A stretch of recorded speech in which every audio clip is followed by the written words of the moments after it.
안녕하세요. 제니스병원 마취통증의학과 전문의 이보현 원장입니다.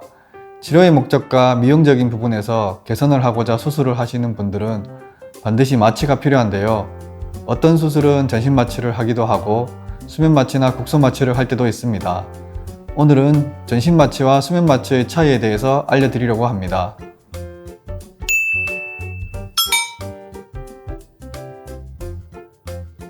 전신 마취는 보통 자발호흡까지 없어질 정도로 근유한제를 사용하고 인공호흡을 통해 환자의 상태를 유지하는데, 수술 중 환자의 움직임이나 근육의 긴장이 수술을 방해할 수 있기 때문에 시행한다고 생각하시면 됩니다.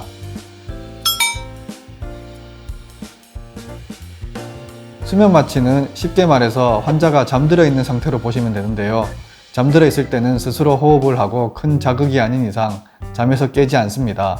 그런데 수면 마취를 하더라도 칼을 대는 등의 강한 자극에는 잠이 깰 수 있습니다.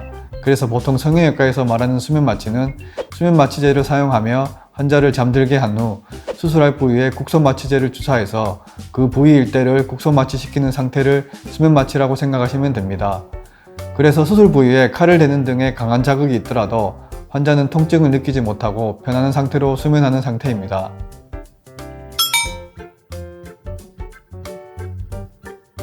보통 눈, 코 수술 같은 경우에는 수면 마취로 진행을 합니다. 그런데 눈 수술은 수술을 할 때는 수술 도입부에 짧게 진행을 하며 환자를 깨워 눈 떠주세요 하면서 눈 주변의 모양을 확인하는 경우가 있기 때문에 수면 마취를 길게 진행하지는 않습니다. 윤곽 수술이나 가슴 수술과 같은 뼈나 큰 근육층까지 도달해야 되는 수술들은 환자분들이 편안하게 수술받을 수 있도록 전신 마취로 진행합니다. 전신 마취를 했을 경우에는 깰 수 없고 수면 마취로 진행하는 경우에는 국소 마취를 했음에도 불구하고 깨시는 경우가 있습니다. 그런 경우에는 조금 더 수면 마취제를 투여하거나 그 부위에 국소 마취제를 더 투여해서 수술을 시행하고 있습니다. 마취가 잘 되지 않는 경우는 드문데요.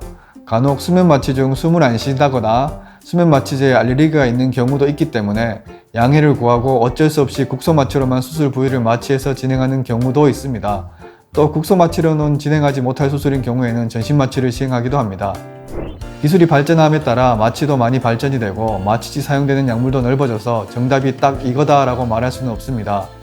하지만 마취통증의학과 전문의가 상주하고 있는 병원은 환자의 신체 상태, 과거 병력 등에 따라 마취 방법과 마취제의 양을 다르게 사용할 수 있고 개인에게 맞는 마취 결정이 가능하므로 마취통증의학과 전문의가 상주하고 있는지를 확인 후 병원을 선택하는 것을 추천합니다. 그럼 더 궁금한 부분은 댓글 달아주시기 바라며 좋아요와 구독 부탁드립니다. 그럼 오늘도 예쁜 하루 보내세요.